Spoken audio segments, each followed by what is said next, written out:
the Atlanta Hawks, they've been struggling recently, bro. And Trae Young's having a career season. And this talks about the Hawks wasting his prime. News tonight, Dejounte Murray traded away to Atlanta for 3 future first-round picks.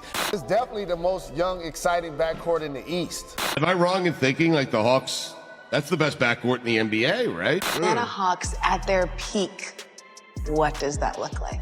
The talent we have and just everything around, we could put it together. Top 3 team in the East. I really believe that. Boston Celtics finally able to turn out the lights on Atlanta.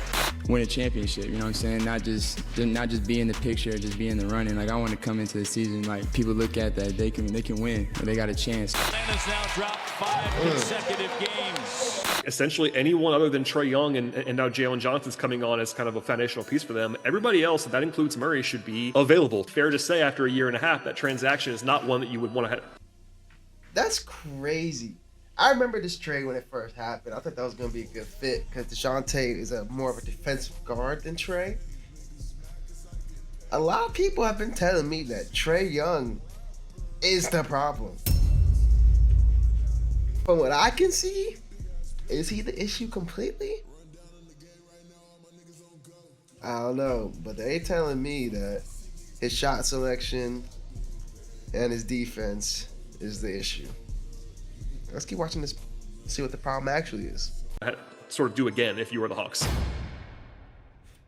Ever since making the 2021 Eastern Conference Finals, Trae Young and the Atlanta Hawks have had disappointing season after disappointing season. And after about a third of the way into the 2023-2024 NBA season, it's looking to be another one of those seasons as they're sitting at 14-19 currently. But what it feels like nobody's talking about is how incredible of a season Trae Young is having at 25 years old. He's averaging 28.2 points per game and 11.3 assists. So who's to blame for the Atlanta Hawks' continual disappointment, and where should they even go from here? Today in this video, we will dive into how the Atlanta Hawks are quietly wasting prime Trae Young.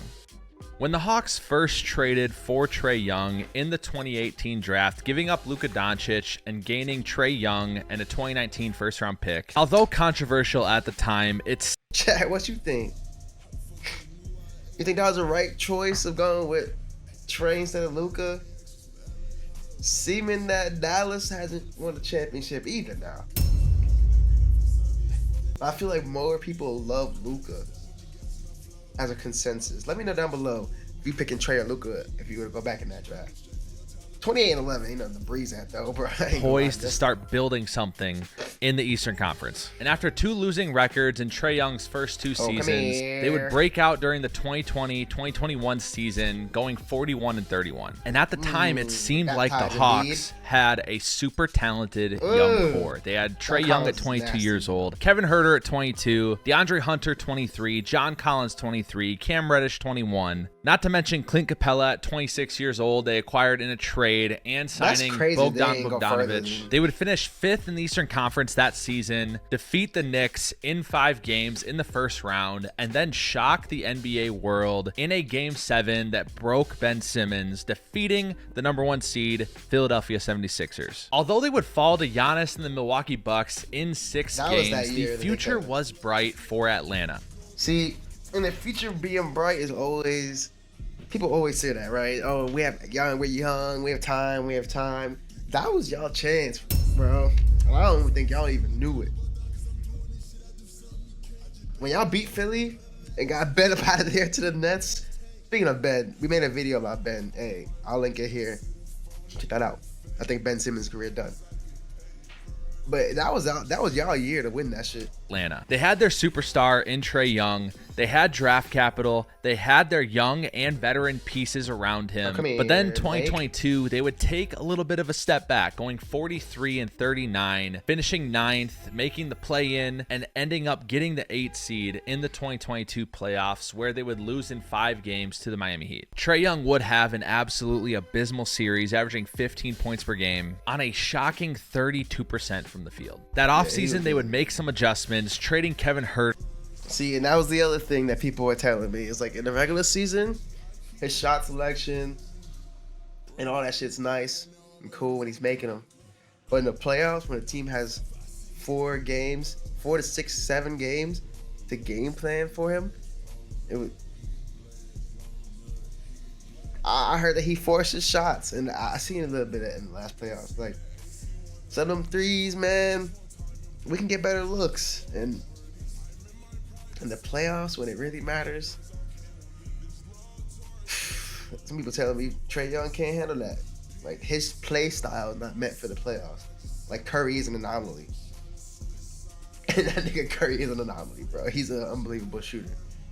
If you can't shoot at that efficiency in the playoffs like Curry does, it hurts your team better than it helps your team, because Trae's not really a great defender. Herder to the Kings, acquiring in a blockbuster deal Dejounte Murray from the San Antonio Spurs, coming off an all-star season, basically for 3 firsts, but yet they'd have a very similar result. Going 41-41, finishing 8th in the Eastern Conference, somehow beating the Heat in the 7-8 play-in game, but losing in the opening round in a 6-game series versus the Boston Celtics. And at this point, we started to wonder, what is Atlanta's plan from here? They had made a decently risky move that offseason to acquire a rising star alongside Trae, but yet they would get pretty much the same result. Matter of fact, they were 2nd in the league in offensive rating and 26th in defense in 2022, and then were 7th in offensive rating and 22nd in defense in 20. See, and that's the thing, bro. Defense wins champ. That is an old mantra, bro. Defense wins championships. If your team being almost dead last in defense, that's tough. When y'all was 2nd in offense, it was okay, right? It was okay. I didn't win a championship now, but it was okay. When your offense goes down and your defense gets better by bringing Dejounte in, you're still in the same spot as you were in 2023 and would actually drop 4 spots in net rating. And that brings us to the 2023-2024 season. About 97% of you guys watching this video right now haven't subscribed, so I'd greatly appreciate it if you subscribed and like this video so I can know that you enjoy this content and I can keep bringing you stuff like this on a regular basis. Where the Hawks are 14-20. They've been terrible at home this year, had a pretty poor December, but yet quietly, with no one really paying attention, Trae Young is having arguably the best season of his career. Averaging 28.2 points per game and 11.3 assists, which is good for nuts. 2nd in the league behind Tyrese Halliburton. But he's also hitting 38% of his threes on a whopping 9.3 attempts per game. Matter of fact, in December alone, Trae averaged 30.4 points per game, 12.2 assists per game on 48, 42, 84 splits, becoming the only player to average 30 and 12 over a month in the 3-point era. Yet the Hawks would go 4-10 in December. And as much hype as Trae Young was getting in 2021 and 2022, after a down season last year by his standards, he's completely back to 2021 Trae, but yet nobody's talking about it. And obviously that's because the Hawks just aren't that good of a team. So who is to blame for this? Let's take a look at their roster. First and foremost, the demise of John Collins is something that is somewhat puzzling. I know he had that weird finger injury in his last season with Atlanta. What is that? Hold on. What the heck is that? Oh my God, John Collins, what happened to your finger, bro? Team didn't want him to get surgery. He played through it. But 2 to 3 years ago, nobody saw this coming for John Collins. It's really a sad story, as he's now a below average NBA player in Utah. Then if we take a look at Bogey, he may be 31, but he's surely not showing any signs of slowing down, averaging 17.7 points per game, shooting 38% from 3 as well on almost 9 attempts per game. He's also having one of the best seasons of his career and is one of the favorites for 6th man of the year. Then we have Jalen Johnson, the 20th overall pick in 2021, having an absolutely breakout season. If you have not watched Jalen Johnson this year, I encourage you to go check out some highlights. He's absolutely balling. Check out this poster he had on Chet last night in a game where Atlanta beat the Oklahoma City Thunder, and he had 28 points, 7 rebounds, 4 steals, and shot 61% from the field. This man went from averaging 5.6 points per game last year in only 15 minutes of play and shooting 29% from 3. He's now playing 30 minutes a game, 15.3 points, 8.1 rebounds, 41% from three, shooting God. 59.6% from the field, with an insane true shooting percentage of 67.7%. Jalen Johnson and Bogey are not the problem. Even Clint Capella has been fine to above average this year. He's pretty much been the same player statistically for the past 3 seasons. However, he is $20 million and almost 30. The Hawks should consider moving him at the deadline depending on what offers are actually out there. When it does come to issues on this team, let's start with maybe not the biggest one, but certainly an issue: DeAndre Hunter.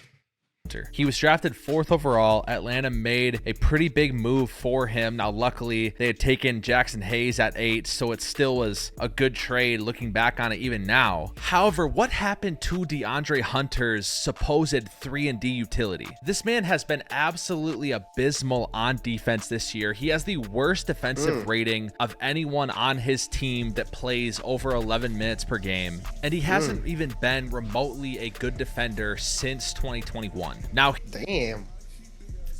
So the Hawks drafted this man to be 3-and-D, and he can't play no D. Isn't he a starter for them? Okay.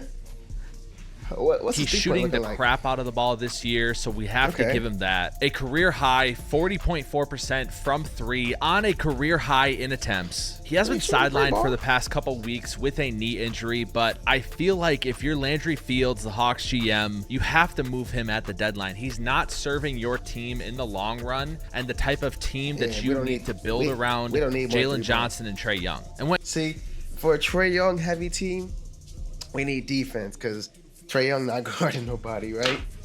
So we don't need more 3-ball. We need more defense along with the 3-ball. I feel like they would be willing to sacrifice someone at 3-point shooting for some damn defense. So, do you move Hunter?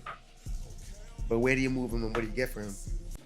And when it comes to AJ Griffin, I don't even know what's going on with AJ. If you're not familiar, he had a pretty good rookie season last year as the 16th pick in the 2022 NBA draft. And then this season, he's just not in the rotation, barely playing. And he did have a stretch, I know, a couple weeks ago where he was out for personal reasons, but he's been back for 3 or 4 games, and he's recording DNPs at this point. My assumption is that Quinn Snyder has just deemed his defense completely unplayable, but I'm hoping post-trade deadline, if the Hawks do in fact sell a couple pieces, that AJ will get 18 to 20 minutes a night the rest of the season so that Atlanta can at least see what they have in him, let him develop, and see if he can come out of this sophomore slump. At the end of the day, the 2 biggest pieces of blame I'm putting on the Hawks starts with number 1, Dejounte Murray. It's time to trade him. I'm not exactly sure what the Hawks could get for Dejounte, but if you can get 50 cents on the dollar.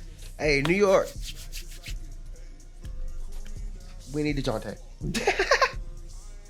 Nothing too crazy, not too much on this man, but if he gets some cheap, give him like a draft pick or something, I'll take it. For what you paid for him, I think you have to do it. His contract's going up next season, $7 or $8 million.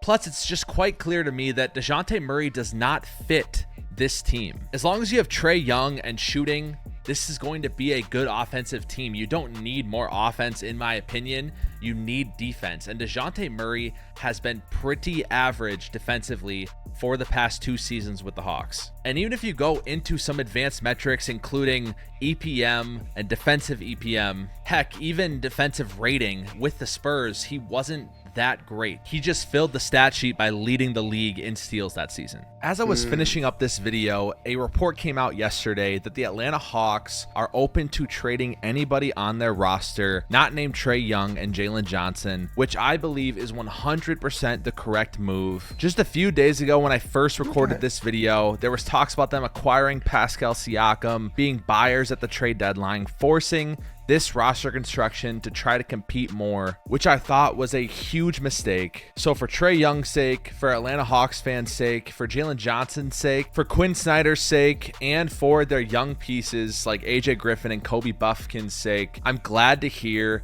they are willing to trade at the deadline. I'll believe it when I see it. You could easily keep someone like Bogey, who's having a career season and is on a team-friendly contract, while still trimming the fat and retooling for the future. Plus, let's be honest, I still think this roster can contend for the play-in tournament without some of these pieces, while setting themselves up better for the next 2 to 3 years and giving their young guys some time to develop. If you're a Hawks fan, what do you think? Do you want them to stand pat at the trade deadline? Would you actually want them to go out and buy another piece? Or do you want them to retool and recenter around Trae Young and Jalen Johnson? I'm confident to say that if the Hawks do what they say they're going to do in this report that came out yesterday, that I will completely reverse my course on their idea of wasting Trae Young's prime. I think the Hawks definitely need to trade. Get Dejounte out of there. Get back some pieces. Some defensive guys. And maybe an actual 3-and-D guy. Because Bogey's nice off the bench, but not a defensive stopper, right? You need some 3-D guys. Yeah. Dejounte, I'm sorry, my friend. I think you're up out of there, bro. But speaking of people who are up out of there, Ben Simmons' career is done. It's over. It's finished. And I made a video about that right here on screen for you right now.